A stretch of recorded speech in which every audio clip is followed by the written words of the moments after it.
Ayan po. Ang ganda niya, no? Ang sarap-sarap. Iba-iba po ang style niya. So, ayan po. Hello. Good morning po.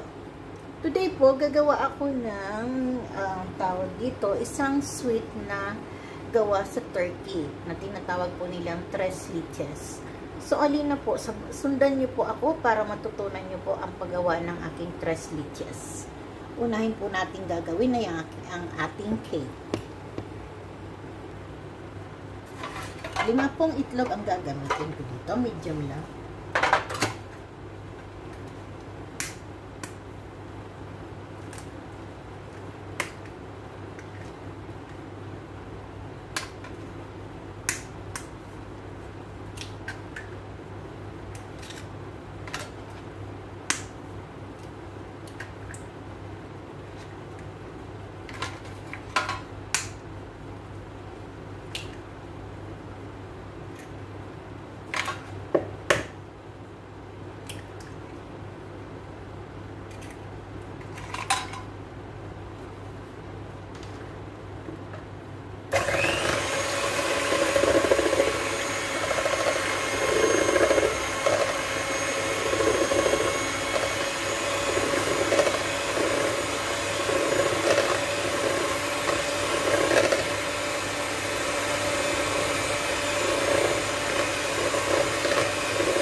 Meron pa po dito isang cup na sugar. I-hold ko natin siya. Kakunti-kunti.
Ilagay natin. Lagyan po natin ng vanilla. Konti lang po. At lagyan po din natin ng asin.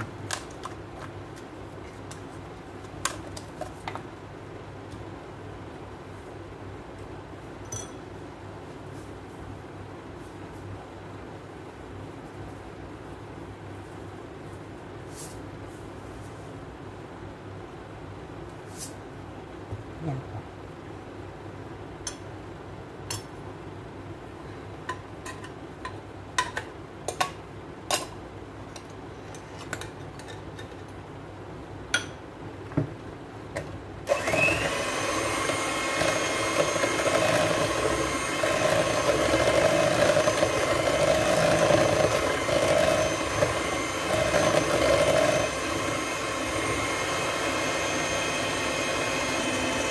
Ayan po, lagay na po natin ang ating whipping cream.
na po natin ang ating flour.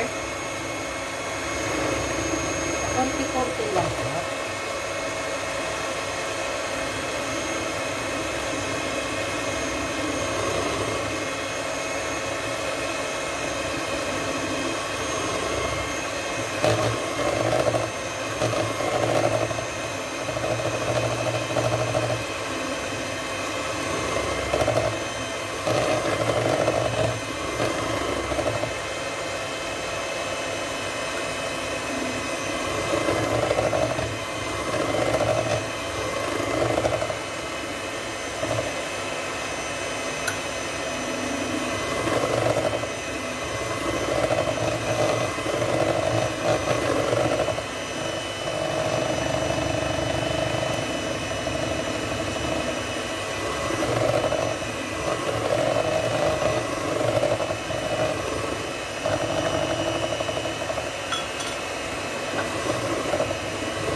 Stop muna po natin. Lagyan po natin ng baking powder.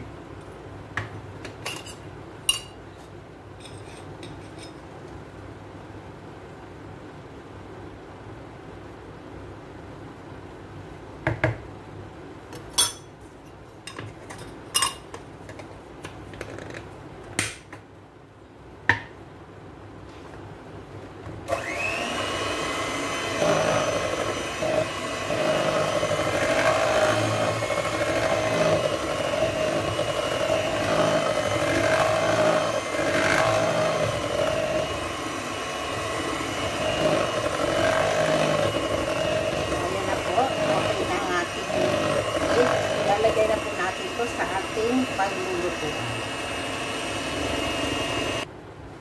So, ito na po yung aking paglulutuan. Dito ko po siya ilalagay.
So, ayan po.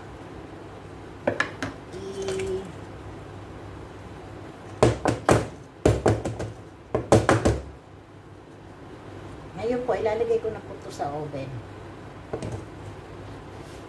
Babalikan po natin ito pag maluto. Ngayon po, habang hinihintay po natin maluto ang ating cake, dito naman po tayo tutok ngayon sa crema. Yung pong ilalagay natin pang topping sa cake natin. So, ito ang creme caramel. Magka-caramelize po tayo ng sugar para makagawa po tayo ng caramel. Ito po, tutunawin po muna. Ito siya.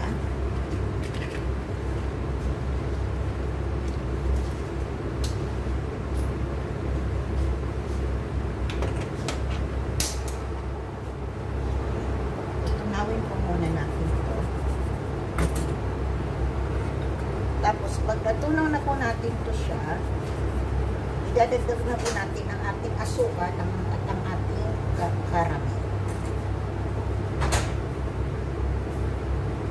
O, ayan po, sorry, nakalimutan ko, pakita. Ayan po, naihalo ko na po yung ano, yung dalawang tawag dito, isang caramel at saka isang gatas. Ito na po, nilagay ko na siya.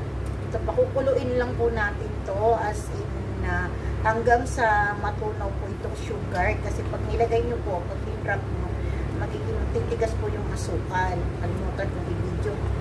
Pero, ganito lang naman po, madali lang naman siya.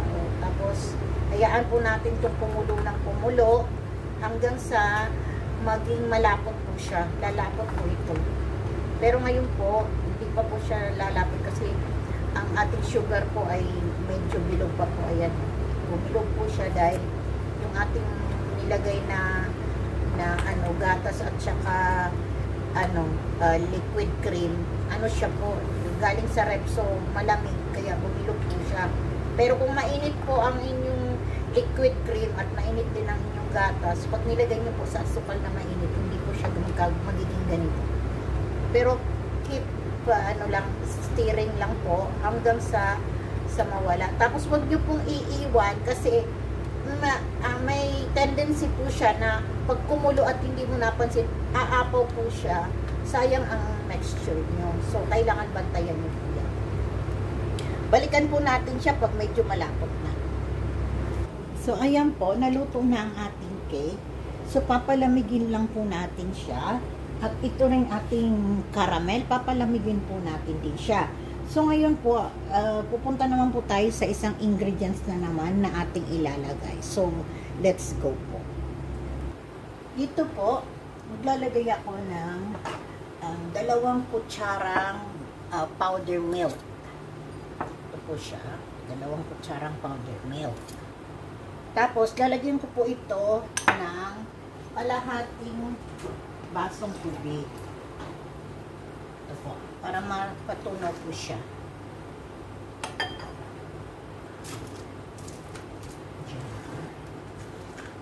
Ayan po, nalagyan ko siya ng kalahating basong tubig. So, stir lang po natin siya. Hanap natin.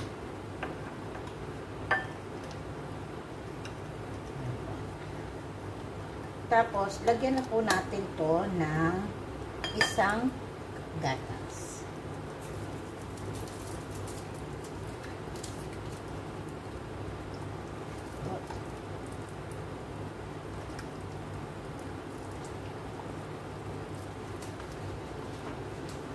Stir pa natin ulit. Yan, ganyan lang po natin siya.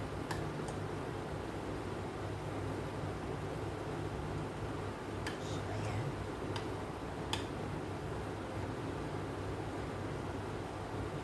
Tapos, hayaan lang po muna natin ito ng kung kulang po, dahil kung malaki po yung inyong ginagawang tawag dito na cake o marami, so kung maliliit ang ginawa ninyo, excuse, pwede po ninyong dagdagan, ganito lang naman po gagawin nyo eh.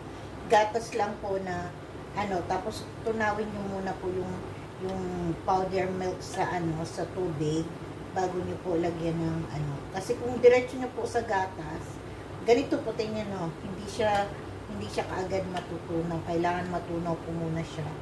Tutunawin pa rin natin. Pero lalagay po natin. Pero kailangan po talaga natin itong stir para magkaroon siya ng konting bula. Dahil ito po ang ilalagay natin sa cake mamaya. So, na muna natin. Set aside po muna natin ito. So, ngayon po, dito po, mayroon naman ako dito. Ang lalagay naman po natin dito ay itong cream whip. Ito naman pong cream whip powder. Ilalagay po natin dito, 2 po. Sinabay ko na. Buhos po natin dito. Tapos, lalagyan po natin to ng isang basong gatas. So, ito pong isang pack na to ay isang basong gatas na po ito. Ito po.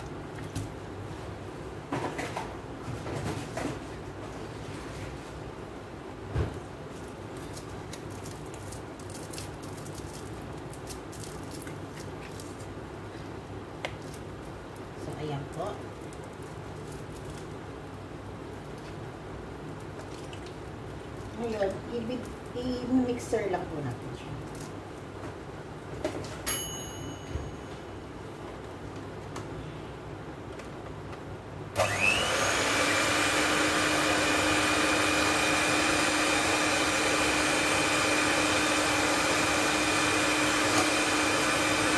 Hanggang, i-mix po natin to hanggang sa maging, ano na po siya, thick na po talaga siya.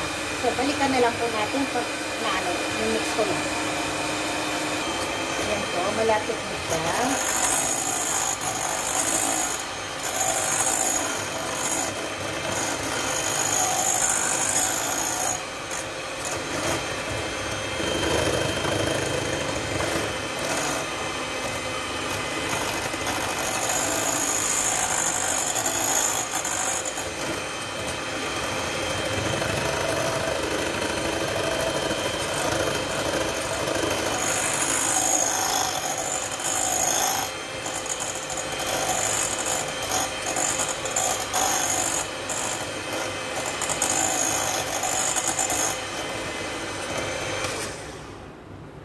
So, ayan na po. Ilalagay lang po muna natin to sa loob ng ref.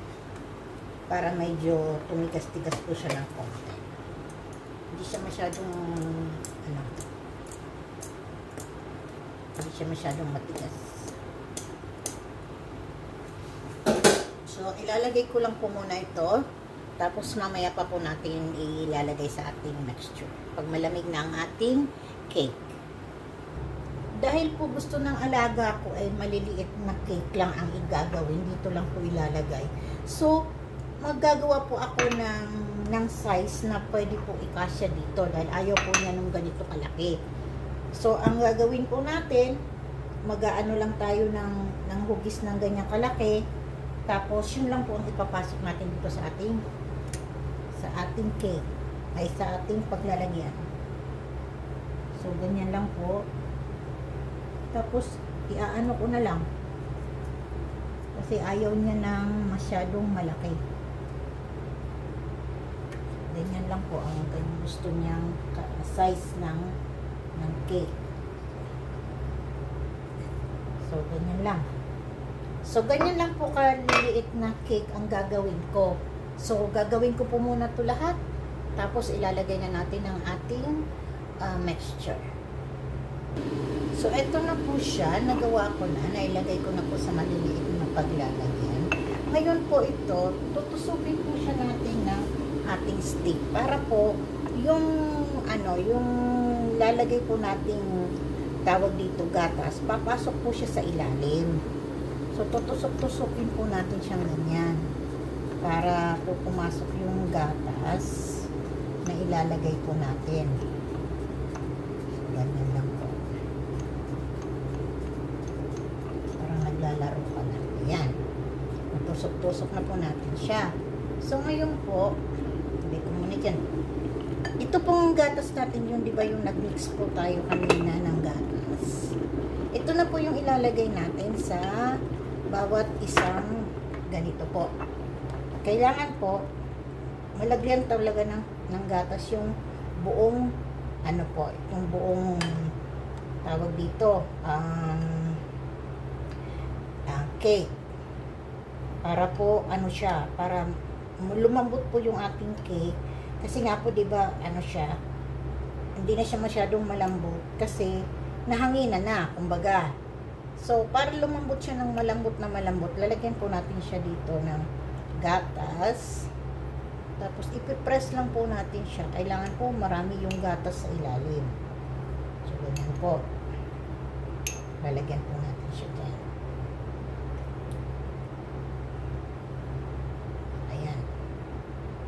Kailangan po talagang pag-press mo po, ano na siya, malambot na po siya. Yan po talaga ang texture ng tres leches. Kailangan, mayroon po talaga siyang gatas sa ilalim na lalabas po pag pinag-press mo.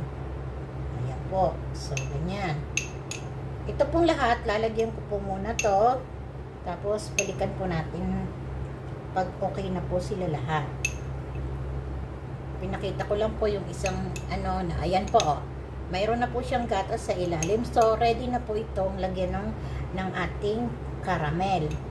So, ilalagay po natin ganyan. Lagyan po muna na itong lahat po, tapos balik ako.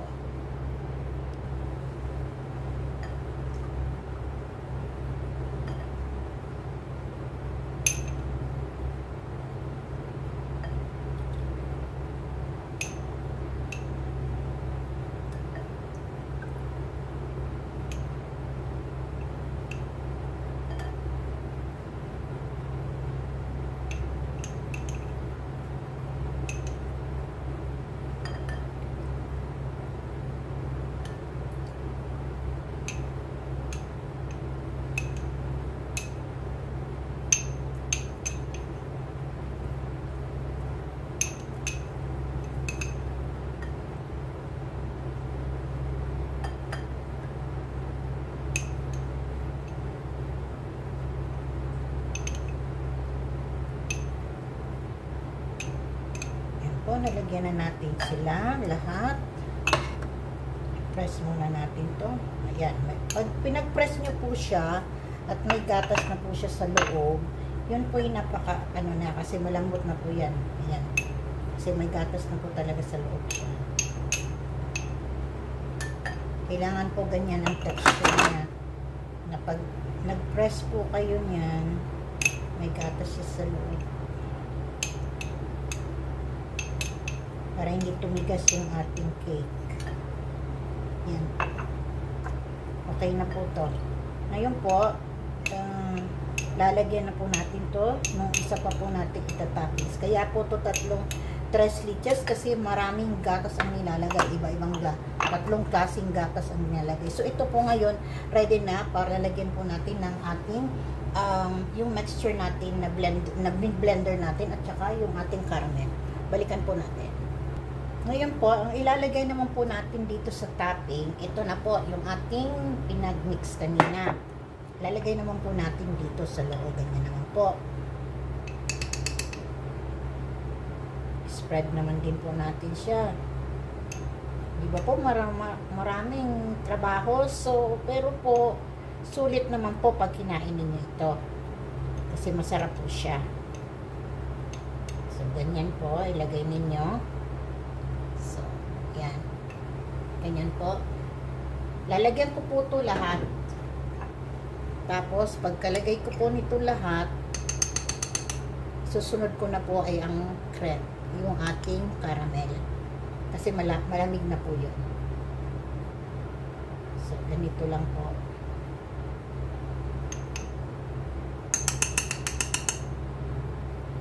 Matrabaho po siya, pero sulit naman po dahil masarap po siya.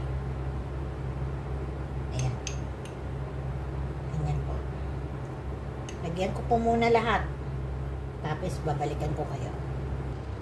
So ayan po, tapos na tayo maglagay nito. Ang ilalagay na po natin ngayon ay yung ating caramel. So ayan po. Ayan. Hindi rin nakabasin na langgam. Tapos, ito naman po, lalagyan po natin ngayon ng creme caramel na ating ginawa. So, ganito lang po. Mag-scoop ka lang po, tapos i-drop mo siya dito sa loob. Ayan. I-drop mo lang po siya.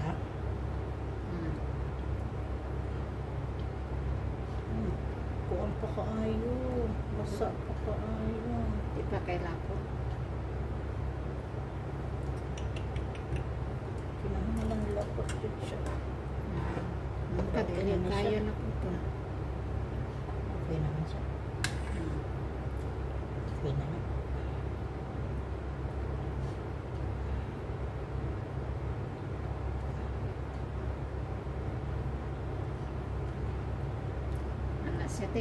Ganyan po, ilalagay nyo. Tapos, inisan po natin para hindi po marumi tingnan.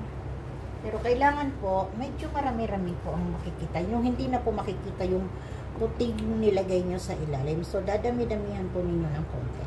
Ganyan po, para hindi makita yung, ayan, ganyan po siya. Tapos, hayaan nyo lang po muna siya. Yun. Bayaan nyo lang muna. Tapos ito naman po.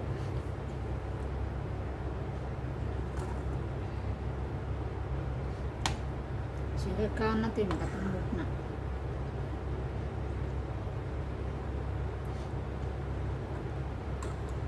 Ano na yung last eh? Hili pa nilas. Ayun, sa piso na. Pa. Kung ingon ko mo, tanaw ka. Kaya maski wala pa ka nakagabuhat. Makabuhat ka ani. Pag nakita na ka. Kaya mailan ni mo. Ingon ani di ay. Napa mo ko maskit. Anak. Pila kagatasin mo na butang dati tanan. Pot. What? Ayan po, ganyan lang po siya. Lahat po, lalagyan ko po muna tong lahat. Tapos balik ako at mayroon pa pong last na topping.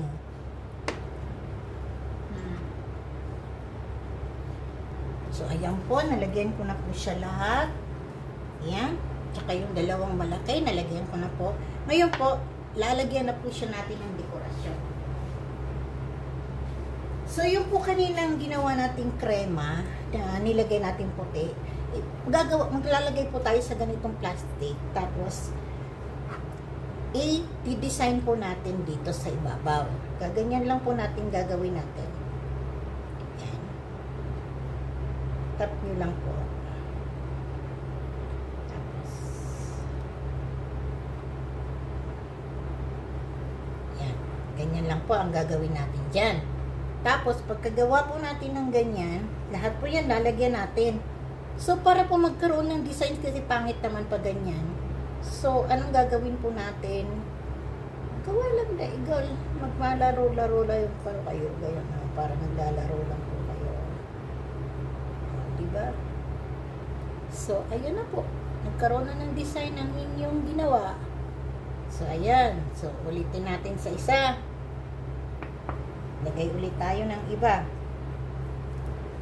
So, dito po tayo. Ganyan lang po. Ayan. Ayan. Tapos, maglaro lang po kayo. Ayun. Ganyan-ganyan ninyo lang po.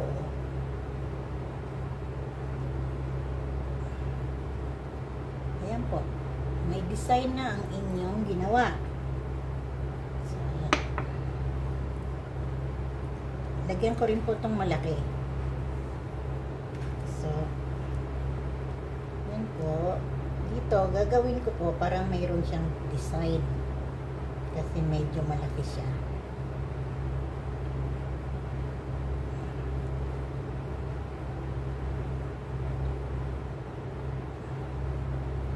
Yun. Tapos, ganun din po gagawin ninyo. Iganyan nyo lang. Tapos ibalik. Tapos ganun naman. Tapos ibalik. Tapos ganun. Oh, ayan. Nagkaroon na po ng design. Ang inyong nilagay. So, ayan po. Sana po mayroon naman po kayong natutunan sa aking ginawa. Wait lang. Tapusin ko po muna. Balikan. So, eto na po. Ayan po, oh, di ba po ang ganda, napaka-presentable ang inyong ginawa. Nakakainganyo kahit di mo alam kung masarap yung niluto mo, pero nakita yung design mo, so parang ang sarap-sarap. So sana po mayroon kayong natutunan sa aking ginawa, na kahit po medyo mahabang oras ang ating ginugol sa paggawa, pero po sulit po pag natikman nyo ang ganitong klaseng sweet na ginawa ko, sigurado po sasabihin nyo paulit nga. Sige po, maraming salamat po. At may naturo na naman po ako sa inyong ibang klaseng luto. So, see you po. Don't forget po to subscribe my YouTube channel. At i-click na rin po ang bell button para po sa mga updated kayo sa aking mga susunod na mga videos na i-upload. See you then po. God bless you all po.